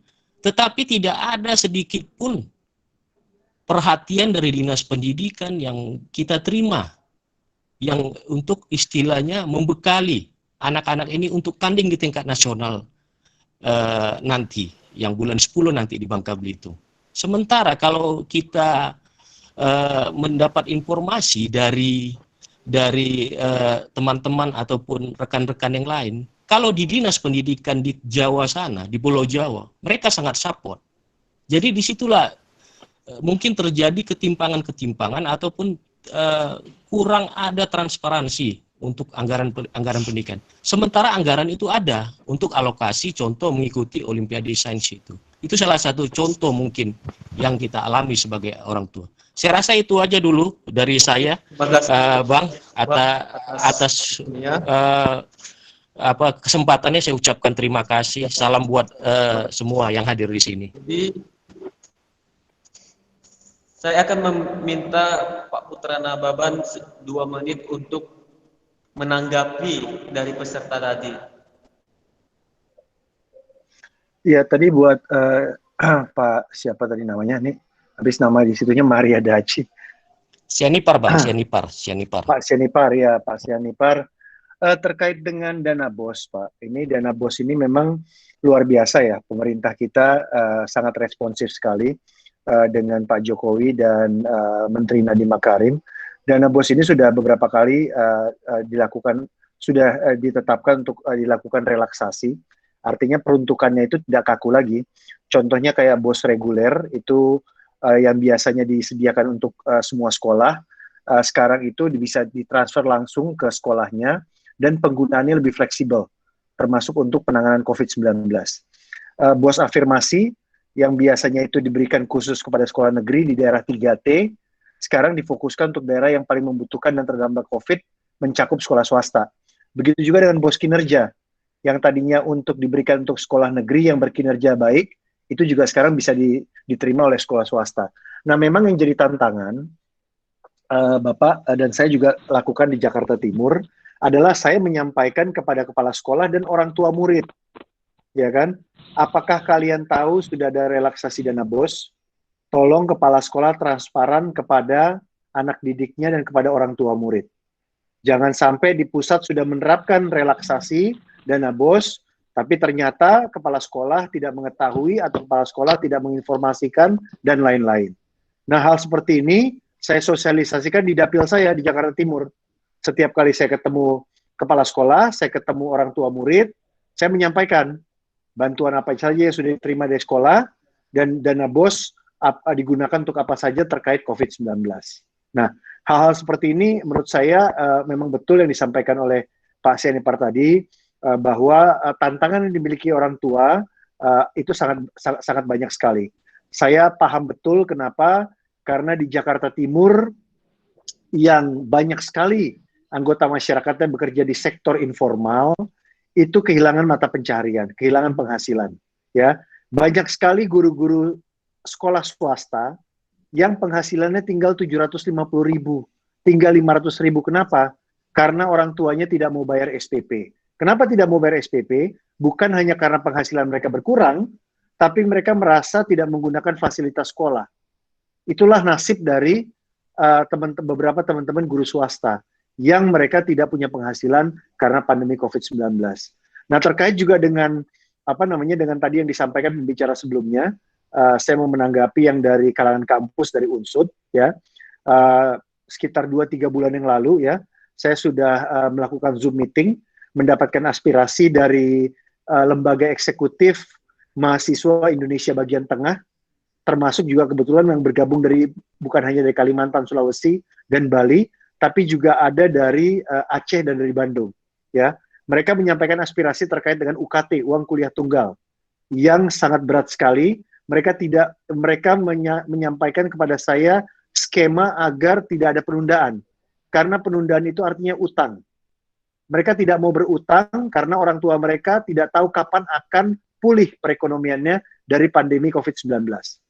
Mereka minta kalau bisa diturunkan, diberikan keringanan total. Itulah yang kemarin kami perjuangkan dengan Kemendikbud, dan kita sampaikan, dan kita minta Dirjen Dikti dan Kemendikbud turun tangan langsung, memfasilitasi dengan rektor yang ada di kampusnya masing-masing, dan juga memberikan UKT, bantuan UKT, ya, selama 1 semester ganjil ini, dan mungkin tahun depan ada lagi bantuan UKT kepada berbagai mahasiswa yang membutuhkan. Nah, jadi kerja-kerja kayak gini menurut saya sangat penting. Kenapa? Karena tantangannya itu yang dihadapi saat ini multi sekali, ya, bukan hanya tadi Pak Sianipar bilang soal CSR. Saya rasa sekarang perusahaan juga nggak mampu memberikan CSR lah. Mereka megap-megap, mereka tidak punya penghasilan, mereka bisa gaji karyawannya sudah bagus. Saya 25 tahun di industri televisi, saya mendapat informasi iklan turun, karyawan kontrak semuanya diberhentikan, karyawan dipotong gajinya, ya, jadi sampai ada 10%, 25%, bahkan ada yang 50% dan lain sebagainya. Jadi memang kondisi saat ini sangat tidak mudah. Sangat tidak mudah. Nah, dalam hal ini memang kita membutuhkan satu aksi gotong royong, di mana juga bantuan yang diberikan oleh pemerintah pusat yang kami awasi, itu harus betul-betul sampai ke tangan orang tua murid dan para siswa. Untuk itu perlu transparansi. Saya setuju tadi disampaikan bagaimana kebijakan-kebijakan pendidikan di tingkat pusat itu dilakukan secara transparan. Itulah makanya saat ini juga pemerintah sedang menggagas tidak ada lagi nanti pembelian-pembelian menggunakan dana BOS dilakukan pengiriman uang tunai kepada sekolah.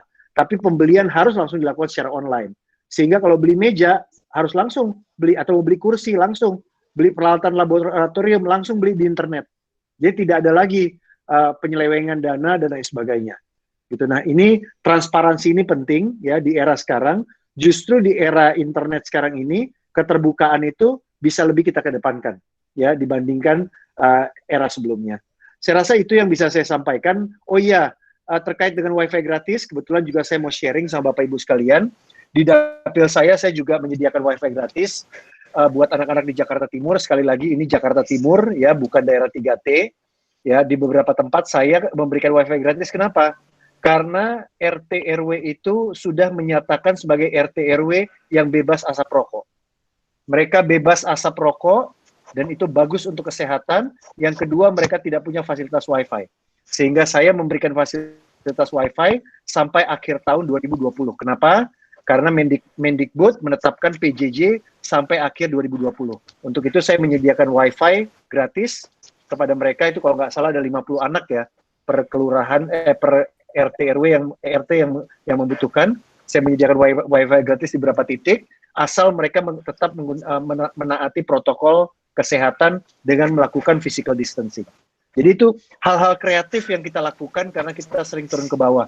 Kita harus belusukan seperti yang selalu diteladankan oleh Pak Jokowi kepada kita. Saya rasa itu, moderator, terima kasih.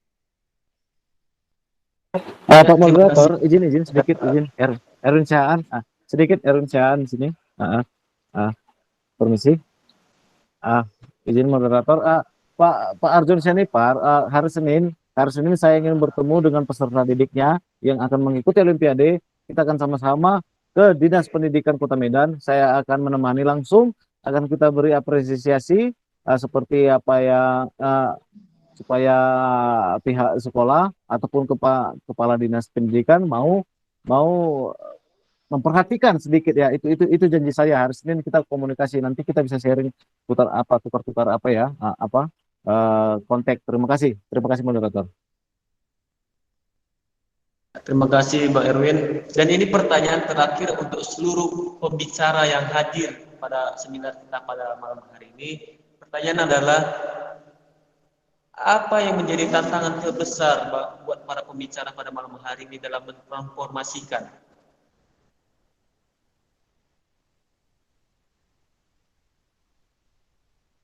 Ya, bisa dijawab satu persatu mulai dari Fahrul. Sorry, bisa diulangi pertanyaannya? Pertanyaannya bisa diulangi? Oke. Apa yang menjadi tantangan terbesar dari seluruh pembicara dalam mentransformasikan?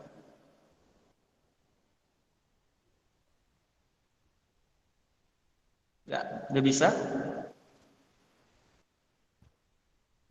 Yang pertama itu buat Bang Fahrul dulu yang menjawab sebagai mahasiswa.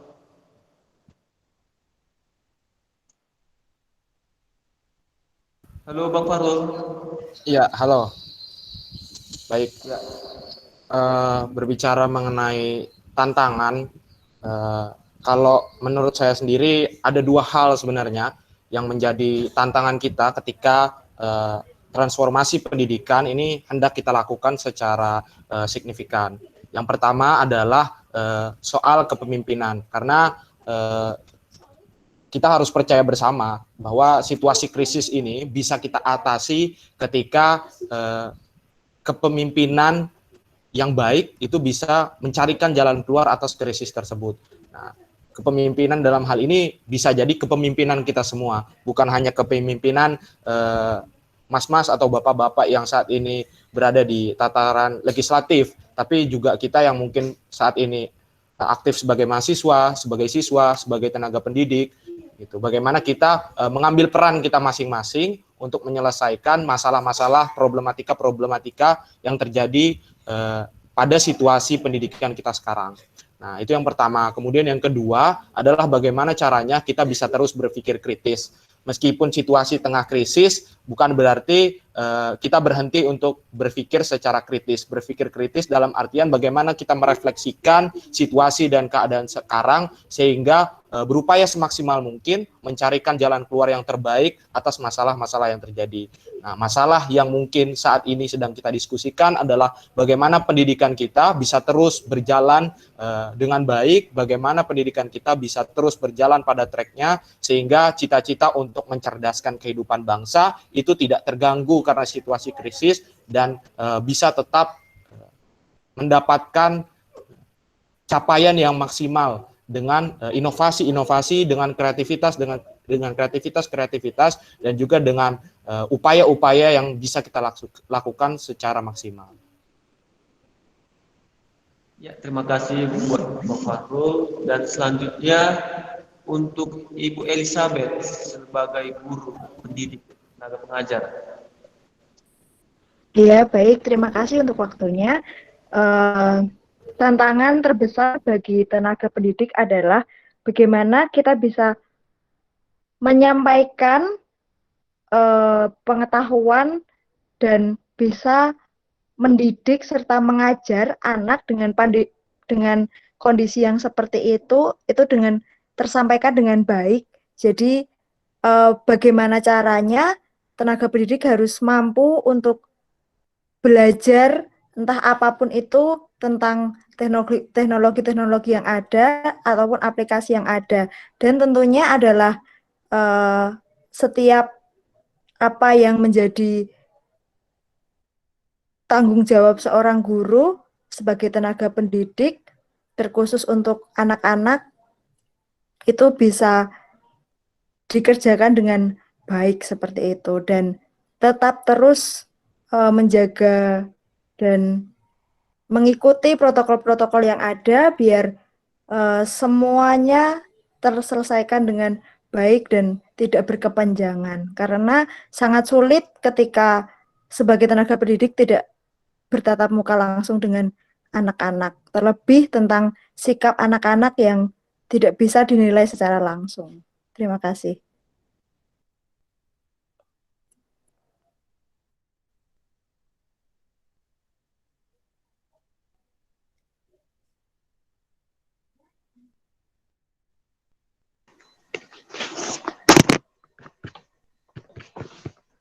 Ya, untuk Bang Erwin, Bang, ada nggak tantangan terbesar buat DPRD Kota Medan sendiri dalam mentransformasi pendidikan, Bang?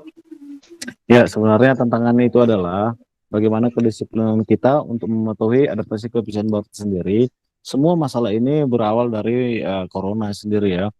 Nah, jadi kita tidak bisa mengelak bahwasanya kalau kita memang patuh terhadap protokol kesehatan yang notabene dapat mengurangi penyebaran pandemi, ya itulah tantangan kita sendiri secara pribadi. Saya berharap tetaplah menjalankan protokol kesehatan, yakni jaga jarak, tolak berjabat tangan, cuci tangan, jaga kesehatan, dan memakai masker. Itu tantangan yang pertama. Sementara dari tantangan kelembagaan, sinergitas yang akan kita lakukan adalah bagaimana pemerintah daerah dalam hal ini Pemko Medan bersama dengan DPRD mencari prioritas mana yang harus kita selesaikan dulu, apakah pendidikan, apakah hal-hal lain, ekonomi, pasar, dan macam-macam sebagainya. Tetapi semua ini terjadi gara-gara virus corona ini sendiri. Untuk itu saya menghimbau bagi semua peserta, bagi siapapun yang ada di Indonesia ini terjadi gara-gara COVID itu sendiri. Jadi mari kita berdamai dengan COVID-19, mari kita tetap menjalankan yang himbauan pemerintah, yakni jaga jarak, pakai masker, cuci tangan, pakai sabun. Intinya ini semua gara-gara COVID. Kalau nggak gara-gara COVID, kita nggak bakalan seperti ini. Nah, meskipun hal-hal ini berat, saya pikir dari mulai kita sendiri untuk mengingatkan teman-teman kita, sekitar kita, untuk saling bergandeng tangan untuk melawan COVID ini dengan cara mematuhi adaptasi kebiasaan baru. Itu saja yang dari saya. Saya ucapkan terima kasih kepada semua peserta dan kepada peserta. Terima kasih. Oke, baik Bang Erwin, terima kasih untuk jawabannya. Untuk Bang William, apa tantangan terbesar Bang buat DPRD DKI dalam mentransformasi pendidikan, Bang? Ya, untuk melakukan transformasi pendidikan, khususnya dalam pandemi COVID-19, tentunya yang paling sulit adalah soal infrastruktur. Yang saya maksud tentunya infrastruktur dan juga kemampuan masyarakat dalam membeli kuota internet, mendapatkan akses internet yang memadai. Itu masalah infrastruktur, sehingga membuat anak-anak kita yang di sekolah tidak bisa mengakses internet, sehingga pendidikannya jadi terhambat. Jadi tentunya tantangan pertamanya soal infrastruktur. Tapi saya yakin bahwa kita melalui pandemi COVID-19 ini menjadikan momentum bagi kita semua termasuk dalam sektor pendidikan, untuk paham betul bahwa transformasi itu cepat atau lambat akan datang.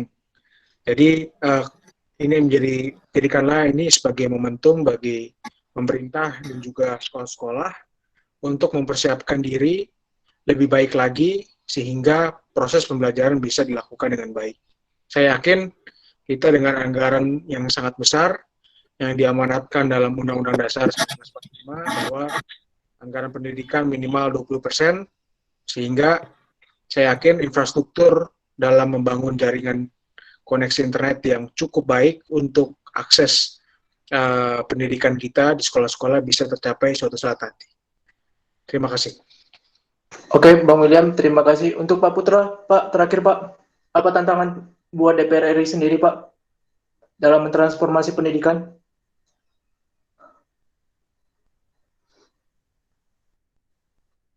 Halo Pak.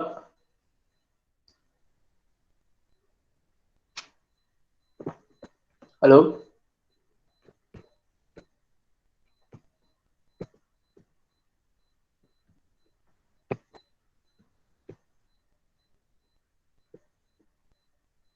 Saya pikir beliau sudah keluar.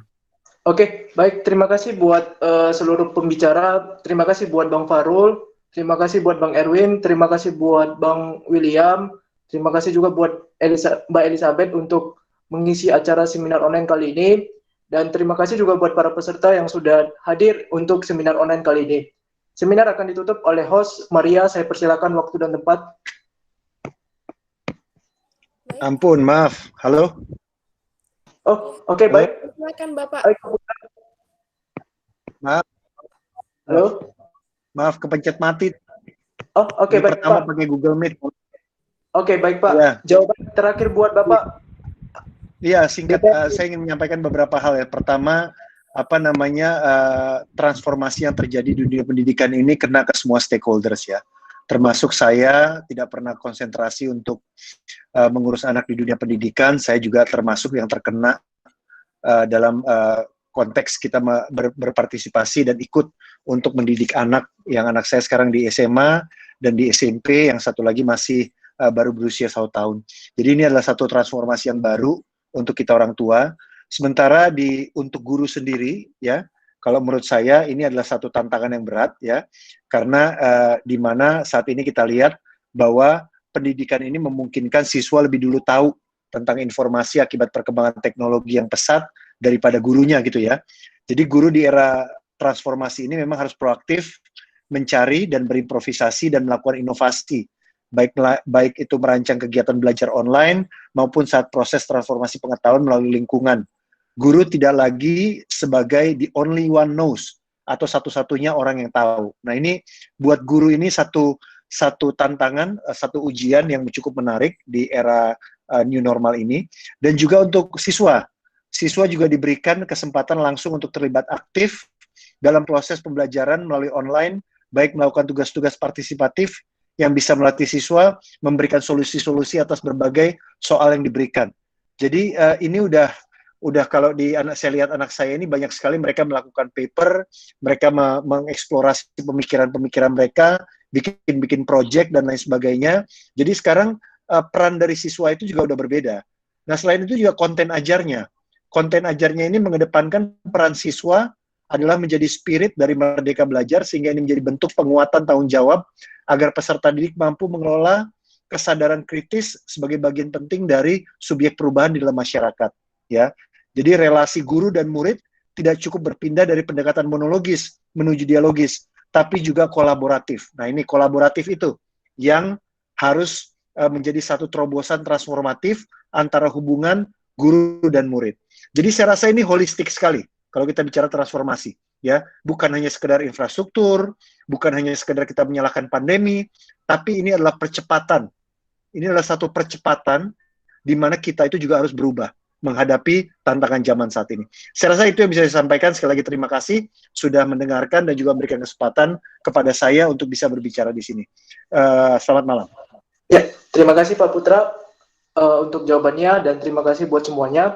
Acara akan ditutup oleh Maria San Francisca untuk menutup acara. Sangat seru nampaknya diskusi kita pada malam hari ini, mengapresiasi kepada peserta yang telah aktif, bersemangat, dan juga kritis ya dalam tanya jawab pada seminar di hari ini. Tidak terasa kita telah sampai di penghujung acara. Terima kasih untuk kebersamaannya dalam webinar kali ini. Kami juga mohon maaf untuk kekurangan dan kesalahan teknis yang terjadi selama acara ini berlangsung. Mudah-mudahan apa yang disampaikan tadi dapat menjadi jawaban dan semangat untuk kita yang tengah berjuang di era pandemi ini menghadapi pendidikan yang harus bertatap secara virtual ya. Dan rekan-rekan kami akan mengambil dokumentasi melalui screenshot foto. Oleh karena itu, silakan untuk mengaktifkan